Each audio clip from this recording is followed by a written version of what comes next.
जातीय जनगणना के रिपोर्ट 2 अक्टूबर को आया, लेकिन कहीं ना कहीं इसको लेकर बिहार में सियासत भी खूब हो रही है और लगातार कहीं ना कहीं विपक्ष जो है इस पर सवाल खड़ा कर रहा है। ऐसे में बता दें आपको कि लोक जनशक्ति पार्टी रामविलास के राष्ट्रीय अध्यक्ष चिराग पासवान ने कहा कि जातीय जनगणना तो भले कराया गया, लेकिन कहीं से इसमें पारदर्शिता नहीं है। सरकार अपना लाभ लेने के लिए, अपनी महत्वाकांक्षा का लाभ लेने के लिए कहीं ना कहीं इस तरह की जातीय जनगणना कराई गई है। कहीं से किसी परिवार के लोगों से पूछा नहीं गया है। इसी तरीके से उसे बना दिया गया है जातीय जनगणना का रिपोर्ट, यानी किसी जाति को कम दिखाया गया तो किसी का जाति को ज़्यादा दिखाया गया है। इससे चिराग पासवान नाराज़ है और वो मांग कर रहे हैं कि इससे फिर से जातीय जनगणना कराए और उसमें पारदर्शिता होनी चाहिए।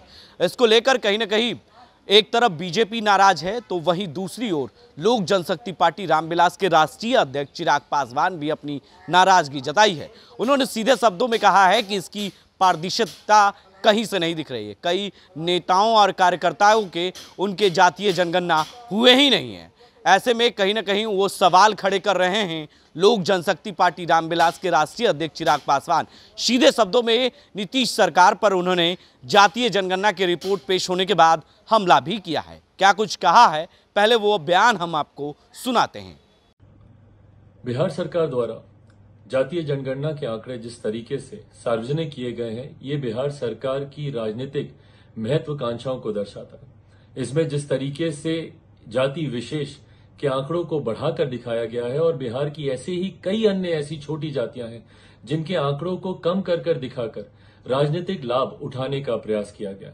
कई ऐसी अनुसूचित जाति जनजाति की छोटी जातियां हैं या पिछड़ा अति पिछड़ा वर्ग से आने वाली कई ऐसी अन्य जातियां हैं जिनके आंकड़ों को कम कर दिखाने का प्रयास अपनी राजनीतिक महत्वाकांक्षाओं को पूरा करने के उद्देश्य के साथ किया गया।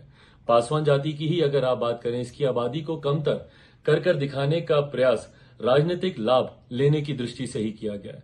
लोक जनशक्ति पार्टी रामविलास पूरी तरीके से बिहार सरकार के द्वारा कराए गए इस जातीय जनगणना को नकारती है और हम लोग मानते हैं कि अभी भी दोबारा से ये जातीय जनगणना होनी चाहिए, क्योंकि इसमें पहली बात तो पारदर्शिता नहीं बरती गई।